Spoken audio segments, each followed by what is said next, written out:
good to see everybody. Missed you. Good afternoon. In keeping with his campaign pledge, the President continues to donate his salary on a quarterly basis to further important priorities. Today, President Trump is proud to donate his 2018 second quarter salary to the Small Business Administration.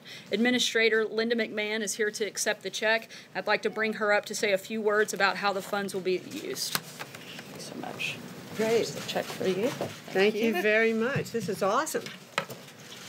Well, I would like to thank the President for his generosity and for his support of the Small Business Administration. He clearly understands the value of small businesses. There are approximately 30 million of them in this country, and I'm very happy to be their advocate.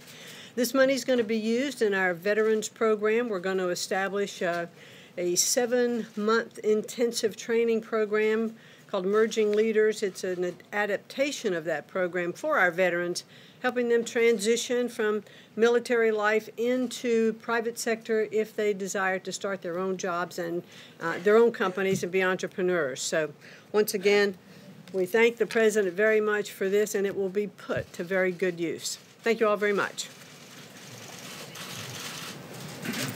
Thank you, Administrator McMahon. Now I'd like to bring up National Security Advisor Ambassador John Bolton to discuss the withdrawal from the optional protocol on dispute resolution to the Vienna Convention on Diplomatic Relations. He'll take some questions after some remarks, and I'll be up to take questions of the day. Thanks. Ambassador. Thank you, Sarah. Earlier today, Secretary of State Pompeo made a very important announcement regarding the President's decision to terminate the 1955 Treaty of Amity with Iran, a treaty Iran made a mockery of with its support for terrorism, provocative ballistic missile proliferation, and malign behavior throughout the Middle East. Today's decision by the International Court of Justice was a defeat for Iran. It correctly rejected nearly all of Iran's requests, but we are disappointed that the ICJ failed to recognize that it has no jurisdiction to issue any order with respect to sanctions the United States imposes to protect its own essential security under the treaty. Instead, the court allowed Iran to use it as a forum for propaganda.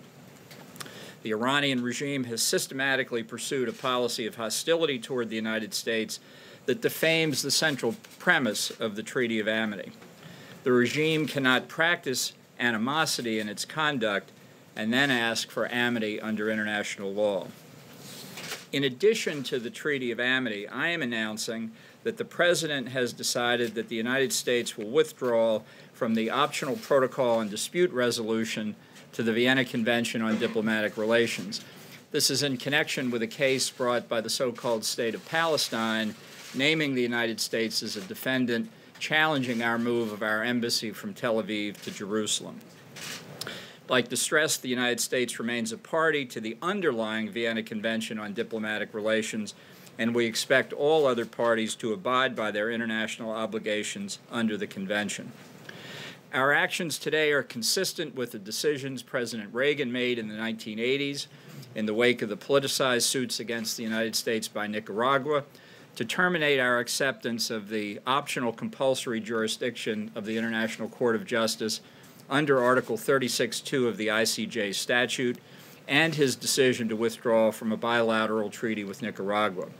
It is also consistent with the decision President Bush made in 2005 to withdraw from the optional protocol to the Vienna Convention on Consular Relations following the ICJ's interference in our domestic criminal justice system.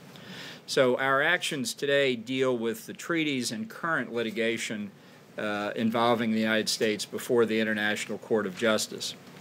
Given this history and Iran's abuse of the ICJ, we will commence a review of all international agreements that may still expose the United States to purported binding jurisdiction dispute resolution in the International Court of Justice. The United States will not sit idly by as baseless, politicized claims are brought against us. That concludes the statement. I'd be happy to try and answer a few questions. Yes, sir. Thank you, Mr. Ambassador. In response to the actions that you've just announced, Iran's foreign minister has called the U.S. an outlaw regime. I wanted to get your reaction to that. And I also wanted to ask you, if I may, Mr. Ambassador, about North Korea with the announcement that the Secretary of State is going to be traveling to Pyongyang. Do you trust Kim Jong-un? Do you personally trust Kim Jong-un? Well, with respect to questions outside the scope of our withdrawal from these two treaties, I'm going to pass on those because we want to emphasize the steps that the President authorized in connection with those two treaties. Iran is a rogue regime. It has been a threat throughout the Middle East, not only for its nuclear weapons and ballistic missile programs, but it's acted for decades as the central banker of international terrorism. And its hostile and aggressive military behavior in the region today is a breach of international peace and security. So I don't take what they say seriously at all. Sir. Hey, Nazar. Two questions for you. First, on treaty indemnity. Are there any practical effects for Iran or their ability to keep an interest section here in the United States? First off, and second, are you at all concerned that the United States is concerned about the message in the sense that the people of Iran are canceling this treaty of amity, that this could be used by the Iranian government for domestic purposes and for propaganda against the United States? No, look, our dispute is with the Ayatollahs who have taken Iran from a respected position in the international community to being a rogue state. Our dispute has never been with the people of Iran. We only wish they had the ability to control their own government. And then on the interest section, sir? No, it won't have any effect on that, sir. Mr. Ambassador, canceling those two treaties, I'm trying to figure out what are the open paths for potential talks you still have with Iran and actually the Palestinians? Well, this is really has less to do with Iran and the Palestinians than with the continued consistent policy of the United States to reject the jurisdiction of the International Court of Justice, which we think is politicized and ineffective.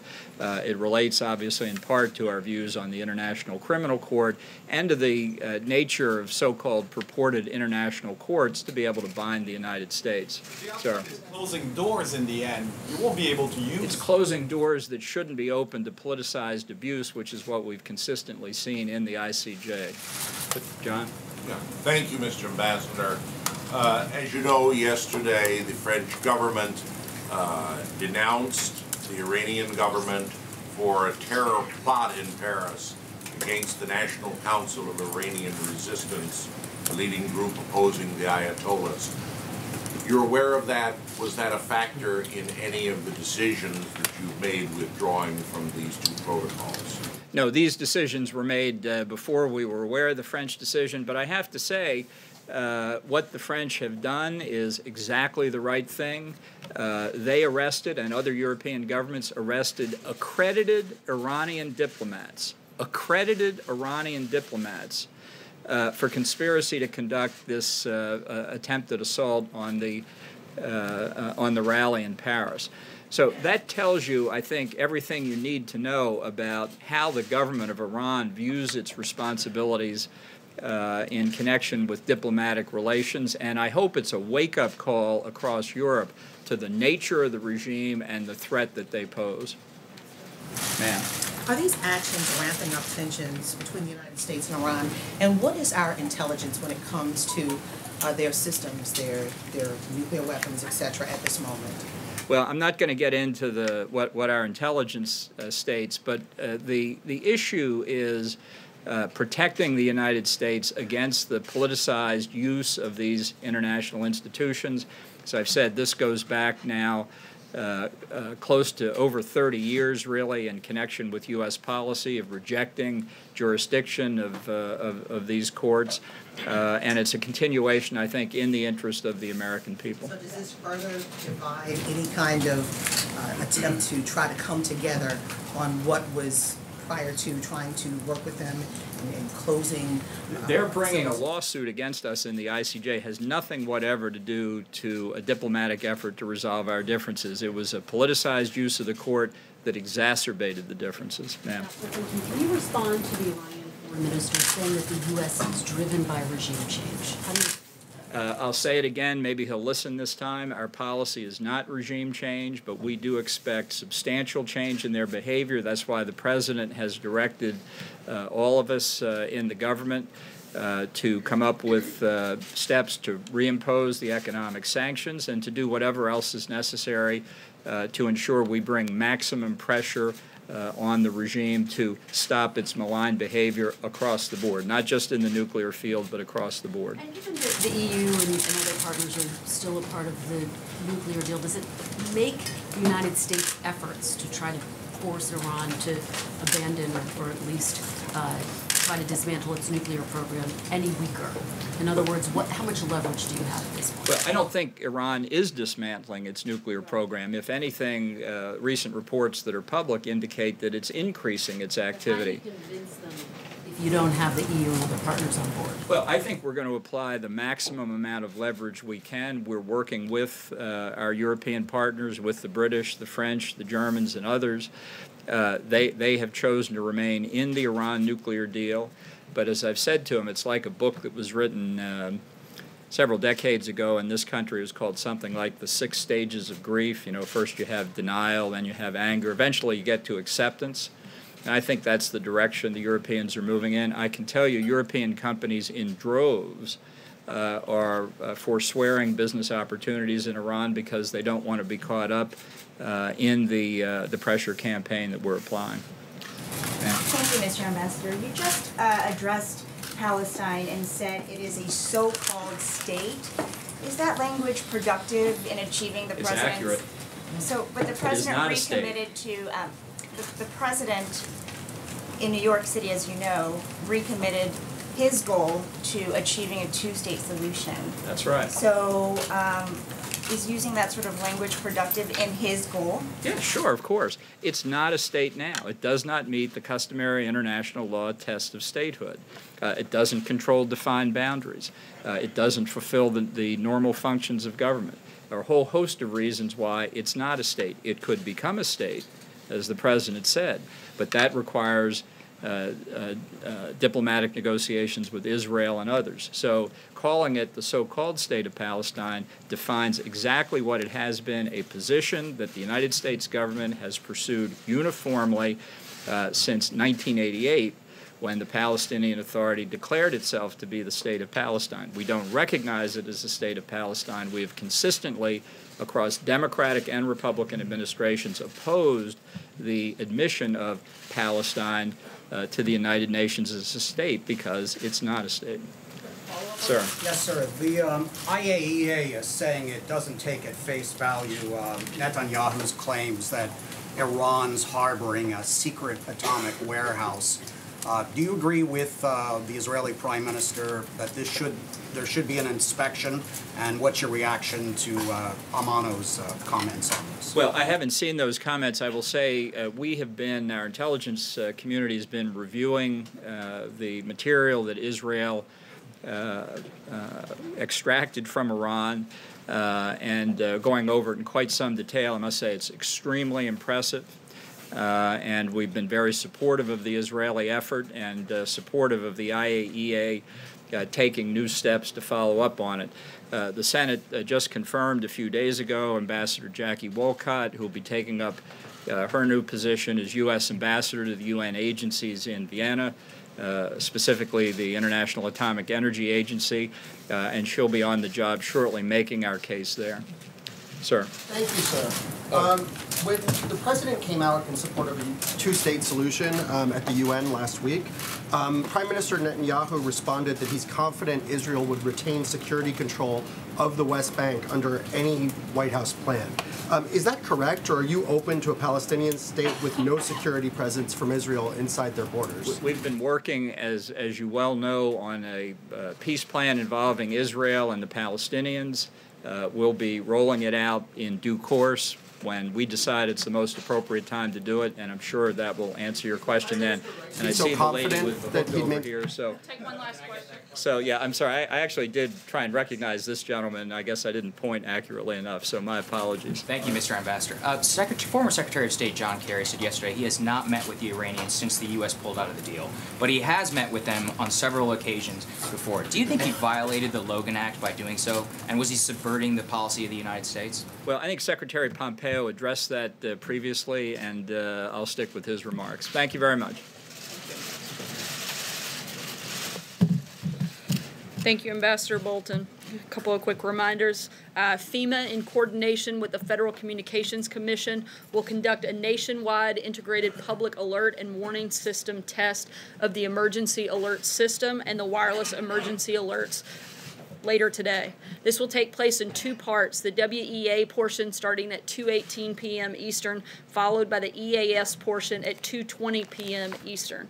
This is the first nationwide WEA test and the fourth for the EAS. The overall test will assess the operational readiness of the infrastructure for distribution of a national message and determine whether technological improvements are needed. Looking ahead to Monday, President Trump will travel to Orlando, Florida to address the International Association of Chiefs of Police. As the largest gathering of police leaders, the president will speak about the work of the administration to protect American communities by restoring law and order, supporting local law enforcement, and securing the border. Lastly, on the night President Trump nominated Judge Brett Kavanaugh, Senator Schumer declared the Democrats would oppose this nomination with everything they had. Before a single document was produced, a single meeting with the senator, or a hearing was ever scheduled, Chuck Schumer and the Senate Democrats telegraphed a strategy to throw the kitchen sink at the judge with no regard for the process, decency, or standards. They're not opposed to Judge Kavanaugh's judicial views. They're literally trying to undercut the voice of the American people when they elected Donald Trump. They have questioned his legitimacy and casually tossed around vicious accusations of perjury, all false and baseless, but now they've sunk lower as they spring these 11th-hour accusations and a full-scale assault on Judge Kavanaugh's integrity. This is a coordinated smear campaign. No evidence, no independent corroboration, just smears. Here are just a few of the examples. Chuck Schumer said, and I quote, "There's no presumption of innocence or guilt." Chris Coons, who sits on the committee, said Kavanaugh, and I quote, "now bears the burden of disproving these allegations rather than Dr. Ford and Ms. Ramirez." Mazie Hirono, who also sits on the committee, said that Judge Kavanaugh does not deserve the presumption of innocence because of his judicial views. One thing is clear, Democrats want to block Kavanaugh and hold the seat open until the 2020 election. This is about politics, and this is about power, pure and simple. And they've destroyed Judge Kavanaugh's reputation, undermined Dr. Ford's privacy, and tried to upend our traditions of innocence until proven guilty in the process. It's a complete and total disgrace. We will receive and submit the FBI's supplemental background investigation on his nomination to the Senate. As Leader McConnell said, Judge Kavanaugh deserves a prompt vote, and we expect him to get one. And with that, I will take your questions. John. Sarah, the three people who are most important in this whole process are Senators Murkowski, Collins, and Flake. This morning, two of those senators, Flake and Collins, were extremely upset about how the president described Christine Blasey Ford at that rally in Mississippi. Knowing how sensitive this issue is and how important it would be if the FBI investigation shows no other compelling evidence to keep Judge Kavanaugh from the court, that these people need to be comfortable with voting for him. Why did the president say what he did last night in the way that he said it? The president was stating the facts, and frankly, facts that were included in Special Prosecutor Rachel Mitchell's report. He was stating facts that were given during Dr. Ford's testimony, and the Senate has to make a decision based on those facts and whether or not they see Judge Kavanaugh to be qualified to hold the position on the Supreme Court. Every single word Judge Kavanaugh has said has been picked apart. Every single word, second by second, of his testimony has been picked apart. Yet if anybody says anything about the accusations that have been thrown against them, that's totally off limits and outrageous. This entire process has been a disgrace, and the only reason that it's been that way is because Senate Democrats didn't do this the way that it should have been done, and they circumvented the entire system. And frankly, they've undermined our entire judicial branch by the way that they've acted and the inappropriateness of which they've conducted themselves. Sorry, go ahead. Pointing out inconsistencies in testimony is one thing, but the tone with which the president did it last night clearly had an effect on two key swing votes for his nomination. Is the president concerned that he may have put those votes in danger by doing what he did last night? I don't think so. The president's very confident in his nominee, as he stated time and time again, and we expect the Senate to vote, and we hope they do that soon. Zeke. Two quick questions, and then I'll come back to Kavanaugh. First, is the White House having a response to the reported mailings of Bryson to Pentagon officials and also the president. Has the president been briefed on this investigation? Any updates? The president's certainly been made aware, but as we stated yesterday, I would refer you to the U.S. Secret Service to respond to those. Do you have any update on the president's meeting with Deputy Attorney General Rod Rosenstein that was supposed to be held last week? Is the president still in confidence with him? Again, we don't have any updates on that front. If there's a meeting, we'll let you know. But at this point, they continue to work together and both show up every day and do their jobs. And sorry, just one more back on Kavanaugh. You said a couple of minutes ago you criticized Democrats for undermining Dr. Ford's privacy. And the way the president referred to her last night, aren't you there trying to have it both ways by sort of attacking Democrats for doing something that wasn't in their interest, and then the president was out on stage last night essentially mocking her testimony for Not at all. We're pointing out the hypocrisy. Again, none of this would be taking place if Democrats had done this in a normal order and not exploited Dr. Ford and attacked Judge Kavanaugh in such a public manner. All of this could have been handled completely differently, and the Senate Democrats hold all of the responsibility for that process. Josh? The New York Times reported yesterday that the president had engaged in outright tax fraud throughout the 90s with suspect tax schemes and basically getting more money from his parents than he said, using thousands of documents. You rebutted the story. Can you explain what is inaccurate about that story, if there's anything that is actually inaccurate about it? It's a totally false attack based on an old recycled news story. I'm not going to sit and go through every single line of a very boring 14,000-word story. The only thing, I will say one thing the article did get right was that it showed that the president's father actually had a great deal of confidence in him. In fact, the president brought his father into a lot of deals, and they made a lot of money together, so much so that his father went on to say that everything he touched turned to gold. The president's lawyer addressed some of the specific claims and walked through how the allegations of fraud and tax evasion are 100% false and highly defamatory. There was no fraud or tax evasion by anyone. He went on much further, and I would encourage you to read every word of his statement, which completely undercuts the accusations made by the New York Times. Are the president's taxes still under audit? I know that a number of his taxes are still under audit. From the 90s and early 2000s? I'd have to check and get back to you. Celia? Any of his tax returns? I'm not aware of any plans to do so. Cecilia? Thanks, Sarah. It was just a couple of days ago that the president called Christine Blasey Ford a very credible witness, a very credible, very compelling. But now he's basically making her out to be a liar. So which is it? Certainly, the testimony by Dr. Ford was compelling, but you can't make this decision based on emotion. It has to be based on fact. They have to determine what the facts are of this case. That's one of the reasons that they asked and begged for the FBI and delayed a hearing vote is so they could get more facts on this case. We expect the FBI to turn those facts over to the Senate, and they can make a determination based on that. That's all we're asking for. You said that he was stating the facts at that campaign rally, but this was so much more than stating the facts. This was a full-scale campaign rally assault on a woman who says she's a victim of sexual assault. What do you get out of that? Is that to help Kavanaugh's nomination? Is this to rally the base? Is this going to help with the midterms? Like, what's the point in doing that? Again, I dispute that it wasn't anything other than the president stating facts. In fact, facts that were laid out in the prosecutor's memo that she put forward to the Senate. Each of the things that he called out were things that were laid out in that memo. Sager? Thanks, Sarah. There's conflicting feelings on Capitol Hill right now over whether the FBI investigation into Judge Kavanaugh should be made public or not. Does the White House commit to transparency on this effort and let the American people see the full reign of this investigation regardless of the findings? Look, we've been very open and transparent through the process. The president's the one that ordered the FBI investigation to take place and has allowed the Senate to actually control and dictate the terms and scope of the investigation. We're continuing to do that and allowing the FBI to actually do what it is they do best, and that's their jobs, to do this investigation. Another question for you, if I may, on declassification, since we haven't spoken in a while. The president has said that... I've missed you guys, too. The president said that he would refer the declassification process to the DOJ Inspector General, but he wants to see that happen quickly. What does quickly mean? Are we going to see these documents before the midterm elections? I'm not going to walk through a timeline, but we're continuing to work through that process, and when we have an update on it, we'll certainly let you know. Alex?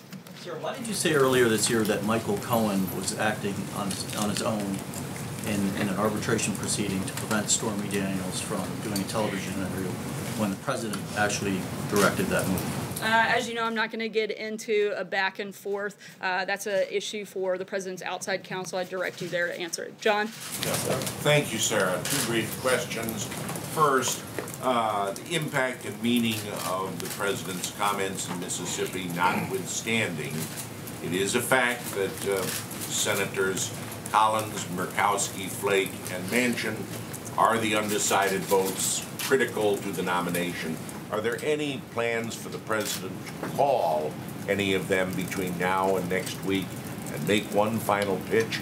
Perhaps explain his remarks a little bit more. I'm not aware of a specific scheduled call, but we've certainly been in close contact with a number of members, and we'll continue to do so up until the vote. Blake? Sorry, go ahead. I was going to ask was two of the president's early supporters in the House, Collins of New York and Duncan Hunter of California, are running under indictment.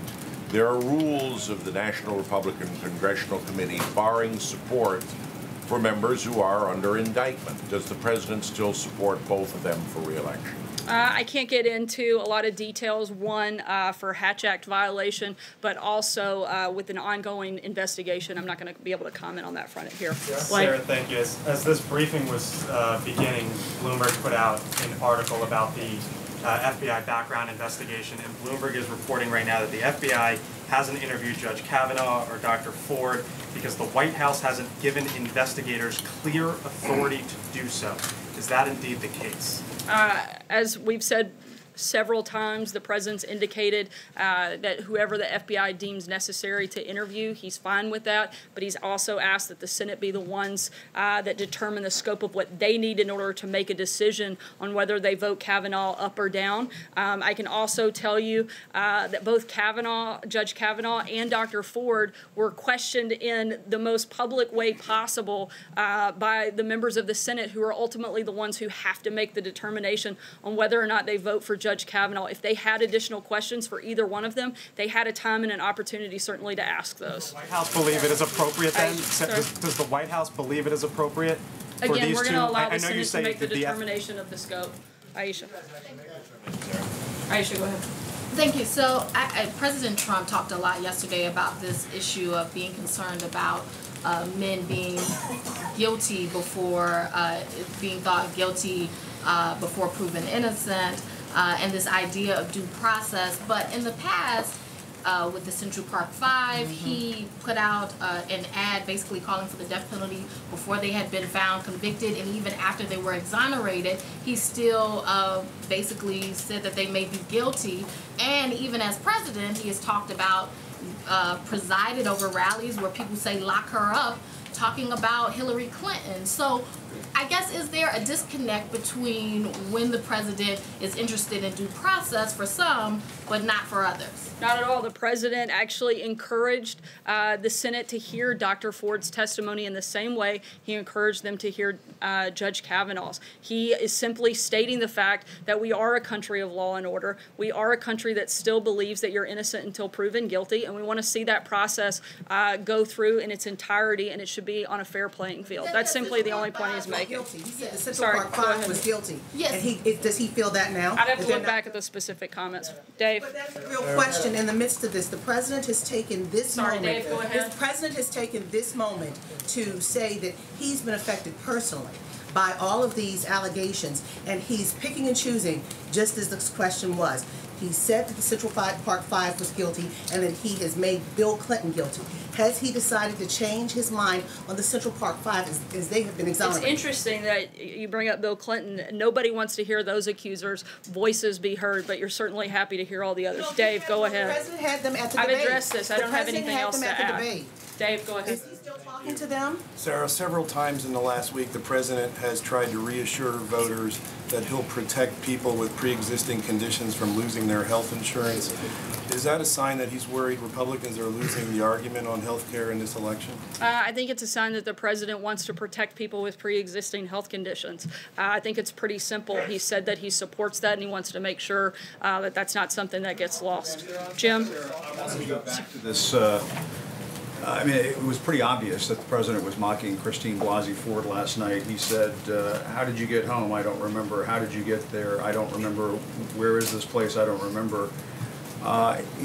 He seemed to be, to the delight of the crowd there in Mississippi, mocking her repeatedly.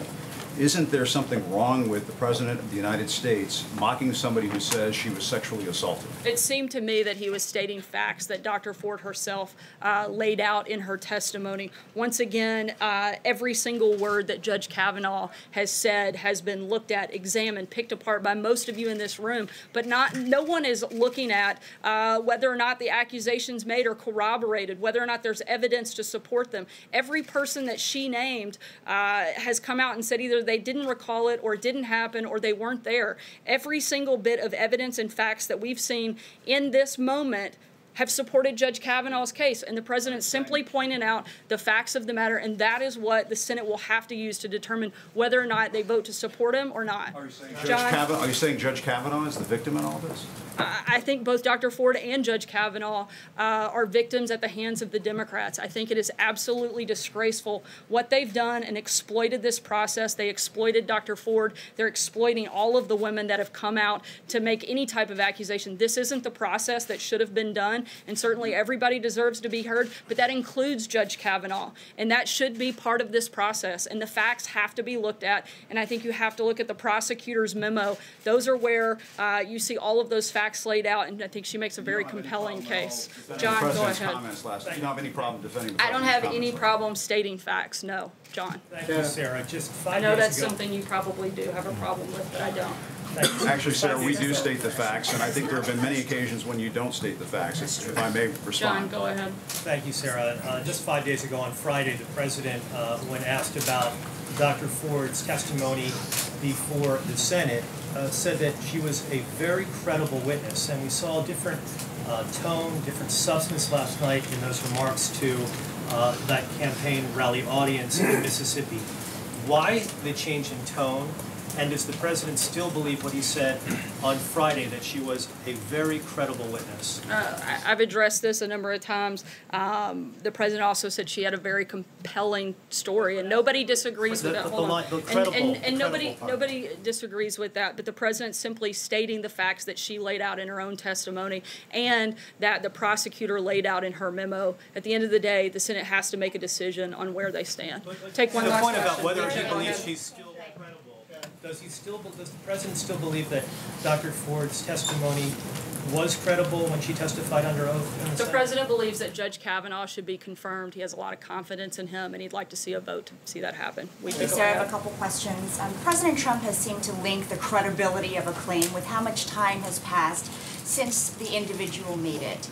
President Trump has also called the sex abuse scandal in the Catholic Church very sad, but many of those victims waited decades before coming forward. Why does the president seem to assume men who are claiming abuse but wait to come forward are telling the truth, but not women? That's just completely untrue. The president has supported, again, throughout this entire process, Dr. Ford's ability to come forward and tell her story. He's the one that ordered the FBI to do a further supplemental background check to look into each of the accusations and allegations that the Senate deems necessary before making a vote. He's also been more than happy to give a platform to the accusers that have come out against then President Bill Clinton. To say that he's never sided with women is just ridiculous. No, he has implied that they're coming out of the woodwork all of a sudden and cited that as a reason why, even though he has called for an investigation. He's saying that because after Judge Kavanaugh has been in public service and in the public eye for over 26 years, been through 6 backgrounds investigation, now part of a 7th, that this is the first time you're ever hearing of any of these allegations. The fact that through all of those background checks, not even an inkling of any of those things has ever come up, despite the fact he was one of the top prosecutors for Ken Starr and in a major public position, none of these things came up. When he was nominated to be on the federal bench. None of these things came up. He has been a public figure, and there's been a lot of opportunity for people to raise this issue, and it never has. And now, at the 11th hour, the Democrats have exploited this process and done so publicly, and it's a shame, and he's simply calling that out. Thanks so much, guys. We'll see you soon. What's the president's message to the victims of sexual assault, Sarah?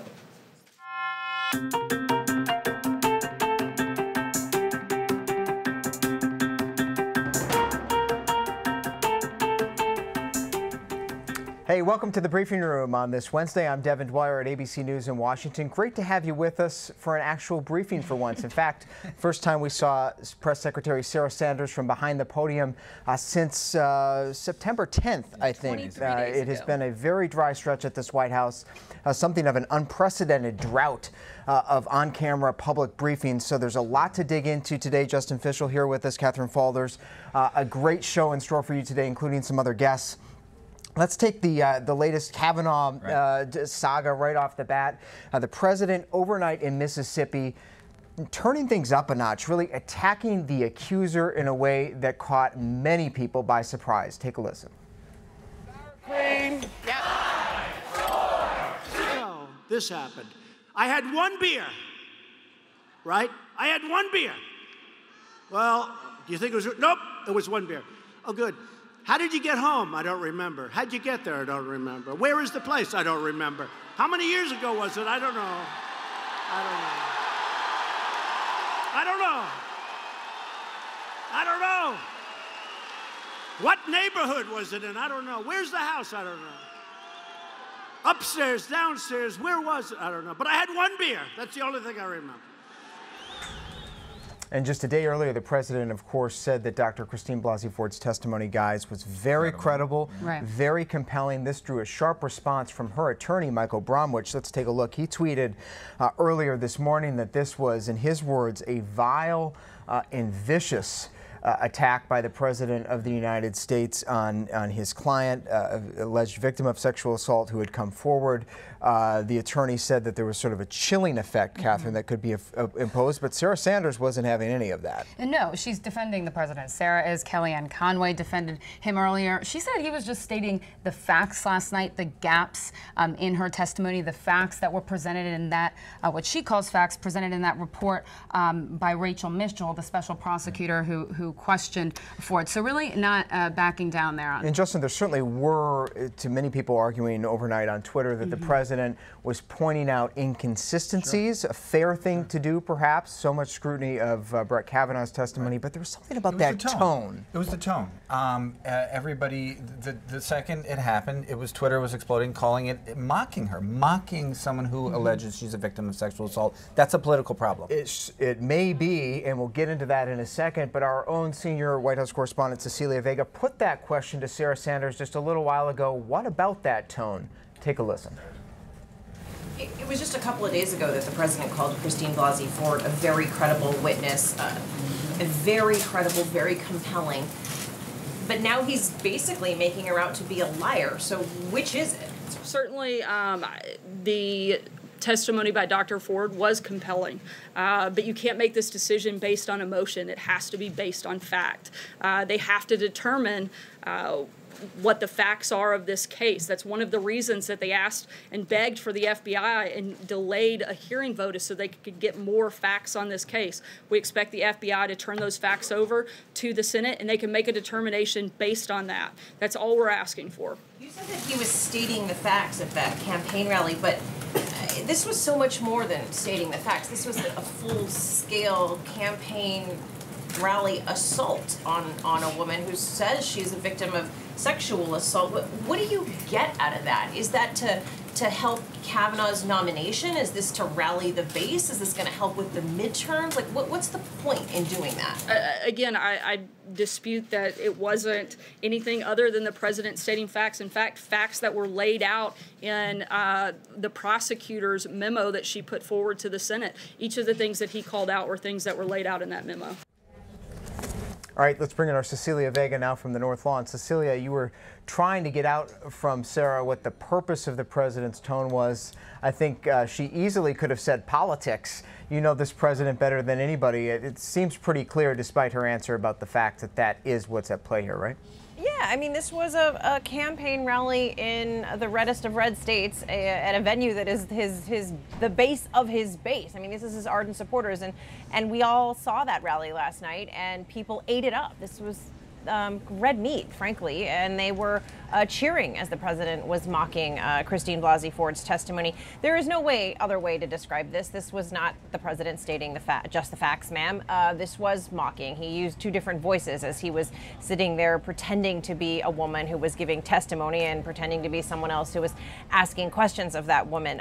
So this Trump White House is sort of in a bit of a corner right now, guys, because they can't have it both ways. You can't say that her claims are credible, that she is a very compelling witness, and then go out on the campaign trail and essentially make her out to be a liar. So I think they're a little bit boxed in. But if the answer to the question, if I were to ask and answer my own question, I think very much the answer is politics. That's the reason behind doing this. And some of your colleagues in the briefing were certainly alluding to this as well. You know, his base may be loving it, as you say, but the audience that really matters in the actual confirmation of Brett Kavanaugh is those handful of key swing senators, most of them women, Susan Collins, Lisa Murkowski.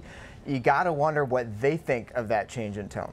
Well, and it sounds like, at least from Jeff Flake and others that we're hearing, you know, they're appalled. And really, I think most people probably are, Devin. I mean, it's I understand what they're saying in that this White House's argument right now is that, you know, look, Judge Kavanaugh has been ripped apart. Every word of his testimony, every bit of his reputation right now is out there on the line.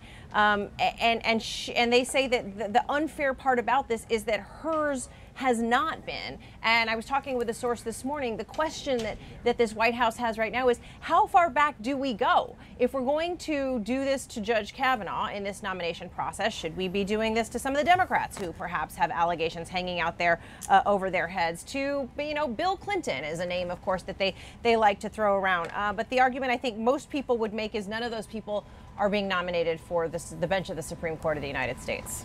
That's exactly right, and certainly the president has not been immune from criticism today, as you said, even from some of his allies. Senator Orrin Hatch of Utah said the president should stay out of it. Take a look at this tweet from Republican Judiciary Committee Chairman Chuck Grassley. He tweeted in classic sort of curmudgeon-y Iowa fashion. He said, "I've long have a history of respecting people with courage to step forward. The Judiciary Committee gave Dr. Ford serious consideration she deserved. As soon as I learned about her, people can decide who to believe, but I plead with all," hint, hint, the president, "stop the personal attacks and destruction of Dr. Ford and her family." Cecilia, it seems that that Grassley's trying to hold the line, some sort of professionalism, impartiality here. I guess the next question is, when it comes to this FBI report that's due out just in 2 days' time, if not sooner, should it be released to the public? Sarah Sanders was asked that today as well. Yeah, they wouldn't answer that question, so we really don't know. My hunch is that it probably, depending on the outcome of the findings in this report, probably won't be released. But I just want to go back to Grassley and what others are pointing out here before we conclude.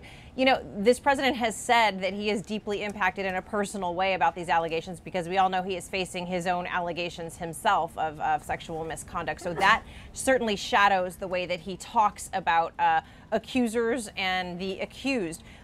You know, and I don't think that is going to change. Our reporting has been that the president, that Republicans on the Hill have been begging him to stay quiet, to please don't tweet about this, to please don't go on the campaign trail and do exactly what he did last night. And we all know now, a year plus, nearly 2 years into this White House, he's not one who heeds advice very well. So I think that we're going to be seeing more outrage. The more and more this comes out of this president, this tone comes out of this president, the outrage on Capitol Hill. All right, senior White House correspondent Cecilia Vega, thank you so much, as always. Cecilia, great to have you in the briefing room today for the briefing. And guys, it's not just the president that's taking some criticism today. Republicans taking a lot of heat from Democrats. Take a look at Chuck Schumer, who took to the Senate floor this morning, hammering the process of vetting Judge Brett Kavanaugh. Take a listen. President Trump's outright mockery of a sexual assault survivor, riddled as it was with falsehoods, was reprehensible, beneath the office of the presidency and beneath common decency from one person to another. President Trump owes Dr. Ford an immediate apology. For too long, far too long, survivors of sexual assault have been afraid to come forward because they thought that powerful men would shout them down, and destroy their character. The President of the United States, the most powerful man there is, confirmed those fears for millions of women in the most despicable way possible. So the Democratic leader, they're demanding an apology. Didn't get one today from the president, probably won't, but he also had a lot to say about Republicans on the committee, Justin. Not only has the president been attacking Dr. Ford, but now Republicans, overnight, a flurry of information and new allegations to try to discredit Dr. Ford, including, you've been digging into this sworn statement, signed statement the committee received from an ex-boyfriend. So this came out late last night, a signed statement from an ex-boyfriend of Ford's who said they lived together for a time, they dated for 6 years, and he basically questioned her testimony in this letter to the chairman of the Judiciary Committee, saying he never heard anything about fear of flying. He questioned her testimony about her past experience with a lie detector test, which she testified she'd never taken one before, coached anybody on doing one. He says, in fact, she has. And then as soon as that statement came out, her friends came out in her defense saying, this guy's disgruntled, he's making things up. She does have a fear of flying, which she attributes to the allegation of sexual assault, and she does, and her lawyers say she stands by her testimony that she never messed around with a lie detector. Yeah, and the friend, didn't the friend release a statement saying that she never coached her through that lie detector as well? But clearly a major coordinated effort afoot on the part of Republicans to nitpick some of her statements. This is coming down to the wire. This is why you see the president doing what he did last night. This is why you see Sarah briefing for the first time in a month. You know, they're making the strong push. They've got to put all the cards on the table. You know, their allies can, the Republicans tell President be quiet. He does not do that. This is the way he knows how to fight, and he's going to do it his way because he doesn't want to, doesn't want to go against his instincts at the end of the day and have someone else to blame. And we know, as you say, it is coming to a head very quickly. If you're keeping score at home, we're up against a Friday deadline for the FBI investigation. We have heard just a few minutes ago from Chuck Grassley that he says the FBI is close, in his words, to being finished. And guys, all eyes on Senate Majority Leader Mitch McConnell. He says he will file the paperwork for that vote as soon as they have the FBI document in hand, so stay tuned with us here at ABC News Live for more on that. Meanwhile, an epic story, changing the page here, epic story in the New York Times. We're talking potentially award-winning material here on President Trump's wealth. This was a 3-year investigation in the making, hundreds of thousands of pages of documents. Catherine, give us the top line here. The Times really poked holes in President Trump's signature story that he was a self-made billionaire. Right. This is a remarkable story, a vast investigation. You can see it right there, which essentially says Trump helped his parents dodge taxes in the 1990s, defrauding the federal government. Of course, the White House is calling this report misleading, but a pretty incredible statistic in this report. The New York Times reports that Trump's parents transferred over $1 billion in wealth to their children, which could have produced a tax bill of at least $550 million. That was under the 55% tax rate at the time. Exactly. What they found through records that they reviewed was that the Trumps paid a total of $52.2 million, which was about 5%. All right, so they owed about 55% tax. They paid about 5% tax, according to the Times, through use of shell companies, padding invoices, and the like. Certainly a lot to dig into. We just heard today, Justin, that the New York Department of Taxation is going to reopen a probe into this. We heard from the mayor of New York City, said he's going to look to get some of that money back. That's a really big deal. I mean, the taxes, the whole thing is this is the golden goose for the president. And today, remember, he was asked, what about that? You know, he's always maintained he won't release his taxes because they're under audit. They asked about that again today. Follow up 2 years later. Still, they don't have anything. We should put up his response to this report. He was hot out of the gate this morning with a tweet taking down the New York Times, questioning this report. Says this is an old one, has been in the books for a while. The failing Times did something never seen done before. They used the concept of time value of money. That is, they used today's dollars when doing their story. He says it's a boring and old hit piece on me. 90% of their stories on me are bad. We shall see. Let's bring in ABC News contributor and a lawyer. Royal Oakes joins us by phone. Royal, you have taken a close look at this report. It's quite a lengthy report, but what's your bottom line on whether the president could actually be prosecuted here by state authorities? Well, I would say it reads like a Russian novel, but of course that brings into play other issues. Bottom line is that the New York Times report acknowledges that it is very unlikely, according to experts, that there could be any tax prosecution arising out of this. Statute of limitations has passed in many cases, but it is a blockbuster. I mean, they say, as you're reporting, you've received about $413 million in today's dollars from his dad's empire, dubious tax schemes. And right in the report, it says this includes outright fraud that greatly increased his fortune. It says that Trump and his siblings set up a sham corporation or several to disguise millions in gifts, helped his father take improper tax deductions worth millions. So, of course, this is going to increase pressure on him to release his tax returns. And he's rattling the saber saying, well, this is defamation, I'm going to sue. But of course we know that to sue for defamation, it's like a bog, it's quicksand, because it instantly gives your opponents weapons, subpoenas, depositions, the kind of fight that could drag on for decades, costing tens of millions in legal fees. So it's pretty strange to think that he would actually sue the New York Times. Plus, there's the absence of malice issue. If you remember the old Sally Field and Paul Newman movie, if you're a public person, and Trump's about the most public person in the world, in order to win a defamation suit, you have to prove that the other side intended to peddle a lie. So now, as you say, we're going to have to see where the New York State authorities go. Generally, you've got 3-year statutes of limitation for both the IRS and the New York State. There are exceptions to that. Bottom line is that they're all going to dig in using this New York Times report as kind of the Rosetta Stone, the template for pursuing charges or potential civil actions that would not be barred by this statute against Trump or his family members. And Royal, before we let you go, we know the Democrats as well down here in Washington looking to possibly get their hands on this pile of tax returns as well. If they end up taking control of the House, we could see subpoenas fly. We could see other efforts.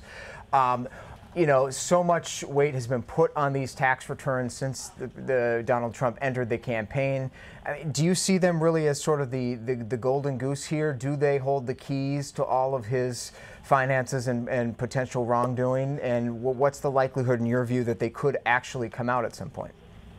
Oh, absolutely. You really hit on the key there. I mean, if the Democrats control Congress or part of it, they are going to be able to go after, with subpoena power, all of these issues. It's going to make the Democrat Congress investigating Nixon in the 70s look like a love fest. Partly, the New York Times wants to obliterate the self-made man idea. It's certainly going to get under Trump's skin, but really, is that going to resonate with the public? I think they know billionaires play games of taxes, but you're right. The serious stuff is going to happen next year. If the Democrats are running Washington, you could see multiple investigations. All right, Royal Oakes, ABC News contributor, a legal analyst for us. Thank you so much. Joining us by phone on that big New York Times story. Obviously, just the beginning on that one. Much more investigation to come. Thank you. Just the other point I'd make on that just quickly is, in terms of the legal action and suing the New York Times, which I think would be unlikely, that also opens the door for these tax returns that he's not releasing to be disclosed in discovery. Right. He would be exposing himself. Exactly. Yeah. And we'll see what's in store there. Meanwhile, let's go back to the briefing room where there was an unusual announcement, rare appearance off the top of the National Security Advisor, John Bolton, declaring today that the United States is trashing a 1955 treaty that we made with Iran. This is before the revolution in '79. It said that the U.S. would maintain good relations with Iran, communication channels, and Iran, of course, just recently sued the United States in international court for violating that treaty. Let's bring in our Pentagon reporter, Louis Martinez, to break that down for us briefly. Louis, how significant is this? It's not every day you see the U.S. Trash a treaty that it's been in for half a century. Hey, Devin, it's significant in the sense that it's trashing of this treaty is another indicator of the rising tensions between the United States and Iran. But how significant is it going to be really in practical matters? Not really. It's more of a symbolic gesture because, I mean, we kept mentioning here the embassy takeover in 1979. Since then, there have been no diplomatic relations between the United States and Iran, and so therefore it doesn't really have any practical effect. But the reason why the U.S. is canceling this is because this treaty is the argument that the that Iran used before the World Court to make its case that the United States should lift the sanctions that have been reinstituted since the Trump administration scuttled the Iran nuclear deal. So that's really why the administration is scuttling this deal today. Also, you heard Bolton announce that the U.S. is pulling out of a protocol from the Convention of Diplomatic Resolutions, from the Geneva Convention. That's also related to this as well. So it's Bolton, again, hyping up the pressure against Iran. And you heard him say it right off the top. You know, he described Iran as a rogue state. That's a language that he's very used to using, and I think probably reflects his thinking of how the U.S. deals with Iran all the time. All right, Louis Martinez at the Pentagon, thanks for breaking down that headline. Great to see you, Louis. Shifting gears now to a sleeper story today in the briefing room, a story that hasn't gotten a lot of coverage, buried, if you will, in the mountain of other big news headlines that are out there, but no less important headline is what's happening right now on the border with undocumented immigrant children who have been pouring into this country over the past few months.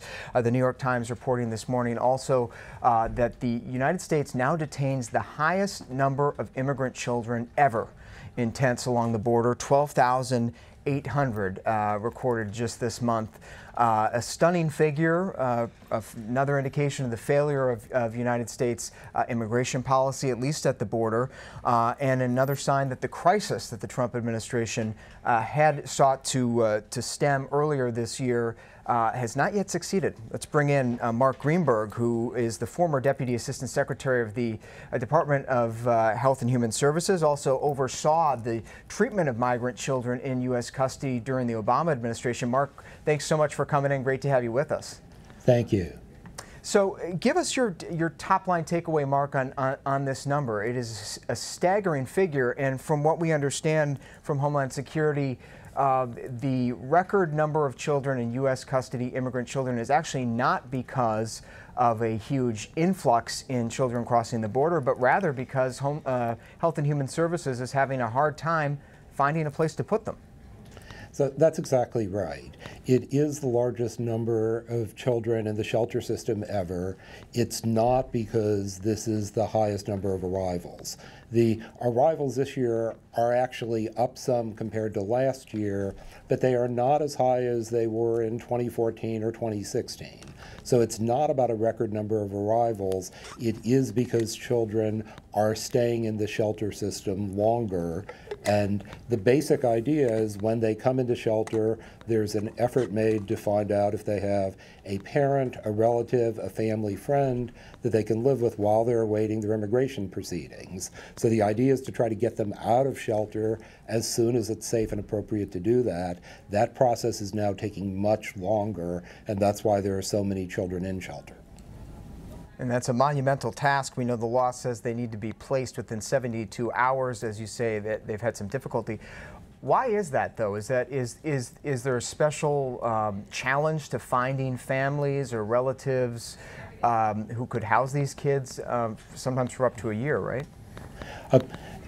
Right. So when the children are in the shelter, there's the effort to find out if they have the sponsor that they can live with, again, the parent, relative, family, friend. That process is clearly taking much longer than it used to. It seems to be because of some combination of more restrictive policies and an overall immigration enforcement climate that makes people afraid to come forward. One of the things that's happened this spring, which is clearly adding to the difficulties, is Health and Human Services entered into an agreement with Homeland Security where if someone wants to be a sponsor, they need to be fingerprinted. Any adult living in their home needs to be fingerprinted.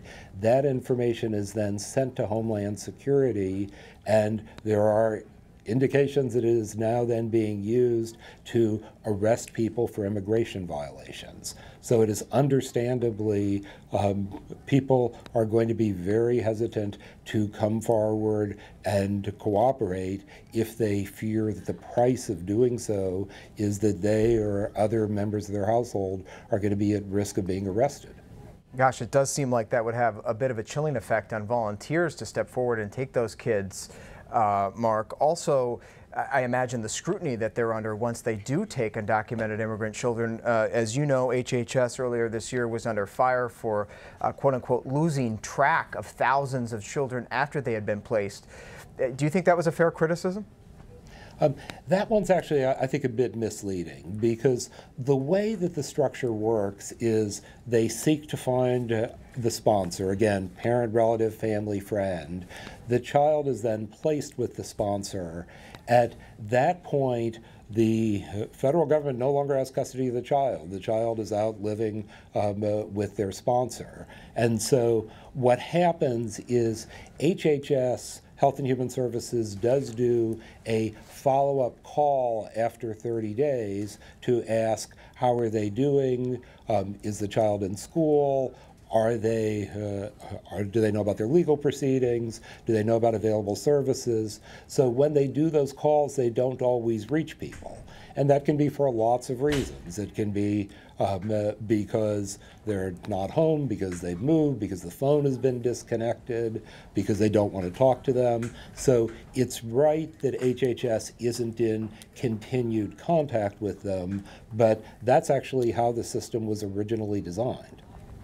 It does seem like that could be strengthened or tightened in any event, regardless of who may be to blame there. Certainly Congress has been saying as much. And as you know, Mark, the Inspector General at the Department of Homeland Security has been out just in the past few days with incredibly scathing reviews of both ICE, which does the initial detaining of these children, but also of Health and Human Services for their handling. In fact, and we're looking at a graphic here of one of those reports, the Inspector General basically said the Trump administration was not prepared to take in these kids under the zero tolerance policy. They said they had serious resource limitations and other challenges. In fact, another report out just in the past few days said there are significant health and safety risks in a lot of these facilities. And to your point, you were just talking about losing track. The Inspector General found that claims of a central database to keep track of all these kids actually does not exist, which I just find absolutely shocking, that thousands of children are being brought in and placed, and yet there's no central location where that stuff lives.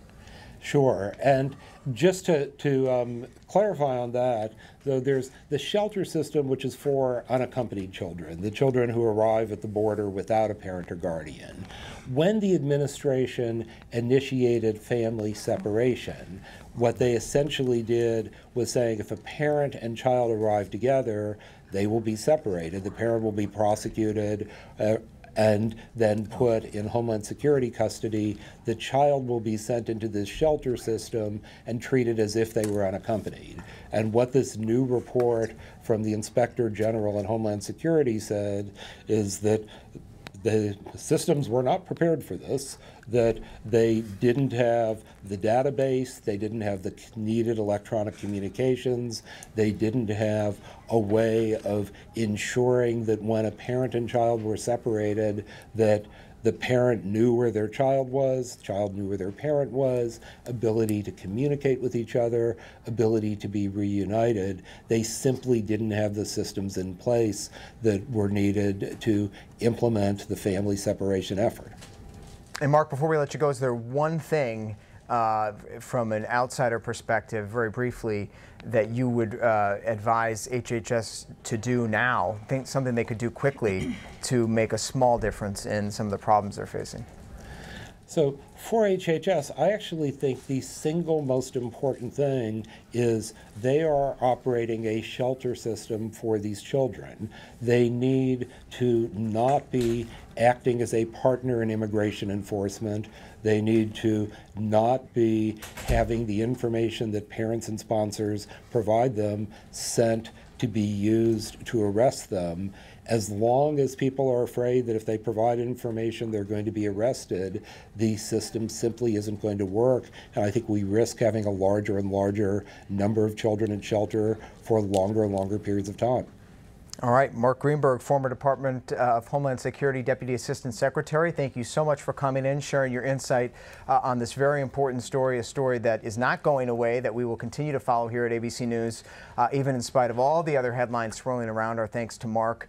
And just a reminder as we wrap up today here in the briefing room that there are still several hundred children who were separated under the Trump administration's policy still in custody today, separated from their parents, waiting to get home. We're thinking of them. We do hope that process gets resolved. We thank you for joining us right here in the briefing room at ABC News in Washington. A lot of news to cover today. You can follow the latest at abcnews.com and on the ABC News app. For Justin Fischel, Catherine Folders, I'm Devin Dwyer. We'll see you next time.